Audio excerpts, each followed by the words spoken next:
Hey everyone! I thought it would be fun to kind of document my journey of hopefully designing and producing a top that I designed myself. So first of all, if you're new here, hi, welcome, my name is Irit, and on this channel I share my crochet adventures.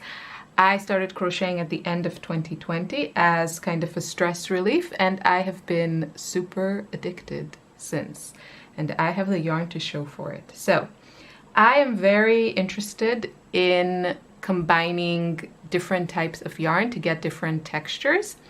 And so I have these two from my stash, and this one is from Ice Yarns. This is Giza cotton, and it's actually really lovely. It's mercerized cotton, and I really love the color. I will have links to everything that I mentioned below. And then this is called Katia Pluma. Katia is the manufacturer. It's Spanish, and this I think is made in Italy. It's mostly cotton. So this is 100% cotton, and then this one I think is like 70-something% cotton, and the rest is I think polyamide.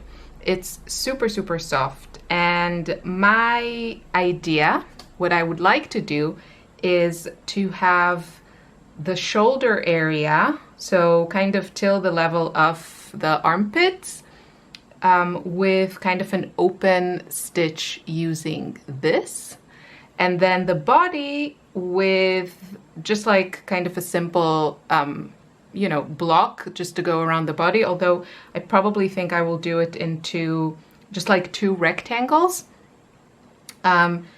with this one. And because of the structure, first of all, I think because it's like mainly cotton, I do still hope that it'll be a nice garment for summer. I want to make it kind of a loose stitch, and hopefully because of the structure of this yarn, as you can see, I think I can get away with like using a large needle, like a 6 or 6.5, and have like a relatively open stitch, but still have it looking, you know, kind of not very revealing. Just that's like what I prefer, and probably more close to my aesthetics. So the first thing that I have to figure out is which stitches I want to use and work well with these yarns, and the gauge. Now I actually tried to do like a somewhat lacy stitch. I'll show it to you with the Giza cotton. As I said, I'm like a relative beginner, and I really don't know how certain yarns behave, and I've never really done anything kind of lacy, so I don't even know, like I just don't know how this is supposed to work. So I tried this stitch, this leafy shape stitch from the Crochet Every Way Stitch Dictionary book. I have a review on this book. I think it's fantastic. So I tried this.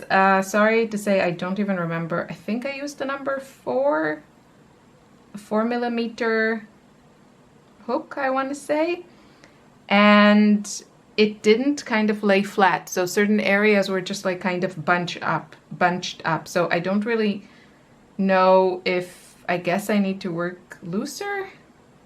I don't know. I guess I should. I mean, this yarn doesn't really have any elasticity to it. I don't know what you used here. Obviously it looks kind of different. It looks very fine. This is, I think, a 2-weight. So what I'm thinking, I thought maybe I should go for something just a bit simpler. Like this. This is what I thought. And this also, I think, goes with my general aesthetics, which is kind of, I don't really, like, I think just like a simple shape, like a simple net type of thing would look nice as like the shoulder area. And then I have to decide if I want to do just like, you know, like a rectangle and then just stitch the sides for the shoulder seams, or if I want to like do increases and decreases. So I'm not sure. Like ideally, how I would want it to look, I probably want to have a bit of a scooped neck and not just like one block, but I'm not sure. So I think the first thing would be is to try this stitch with this yarn and find a hook size that works and see if it looks good, then figure out the gauge and then figure out if I want to do increases and decreases. And the information is all here, so that thing I don't have to figure out, I just have to figure out what I want. And then the other challenge would be which stitch to use with that. So I'm going to look through this book, probably through the more closed stitches, and then just go with like as big of a hook as I can. So the first section of this book is closed stitches. And because of the nature of this, I really think that probably the simplest stitch is the best solution, because I don't even know how much it's going to show with this particular yarn. So I'm thinking maybe try something super basic, just like, you know, like a double crochet or half double crochet or an extended single crochet or something like this. Maybe I'll do the tilted pairs because I have worked in the past and I really liked this stitch. I also don't know how easy it'll be to see exactly. I think it'll be okay. If I use a large enough hook, I think I can see the stitches okay. So that'll be the second stage. But yeah, I have to just see if it matters, like the kind of stitch, or if it just all looks the same, like this, you know, flush, floofy thing.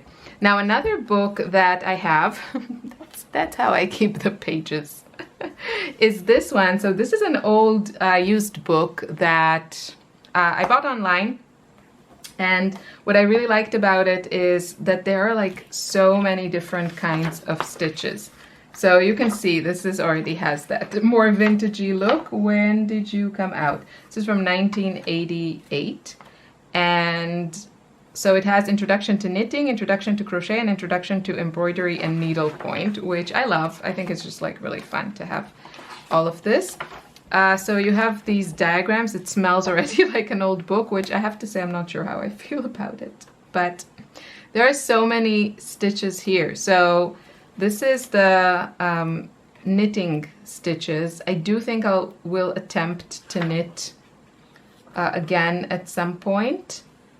But yeah, not sure if, you know, it's gonna happen this season.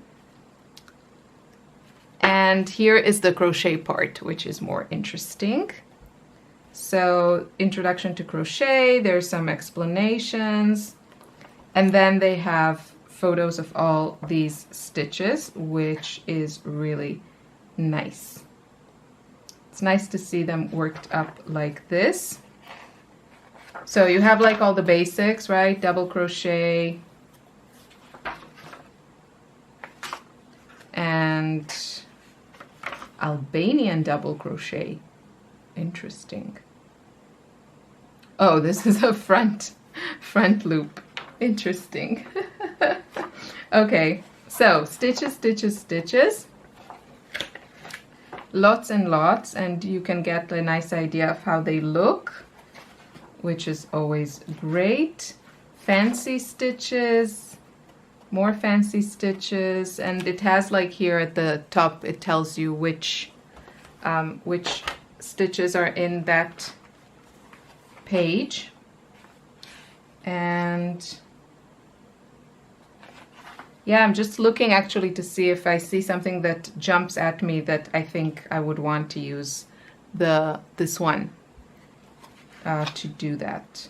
So lots of things going on. See, like maybe a net stitch, something like that. Kind of simple. This is also nice. Mesh stitch, geometric. Keep it simple, I think. I mean, there are some like shell patterns that I like, but yeah. Okay, and then it starts to get kind of complicated with color changes and stuff. And this part I really, really like. So it has multicolored patterns, and you can see how things look with different colors, which I really like. Then there's the whole like granny square stuff. They call it Afghan crochet. I don't know, and they show you, basically it looks to me like a granny square, and then there's the pentagon, hexagon, octagon, triangle, and then there's like all these other great patterns. Then they show beads on crochet. Then you have edging. Oh, so cute how to also use a ribbon. Super cute. I haven't seen this really in other books, so that's fun. I mean, I love these kind of girly touches. I just have to figure out how to combine it with a pattern that is to my liking. Then there's more, oh, this is like super scary stuff. Irish crochet, and then edgings. Ooh, this is nice. Single mesh stitch. Interesting. I'm not sure how comfortable I'll be with these very kind of hard to follow explanations, it seems, but I guess if you keep your focus, you can do that.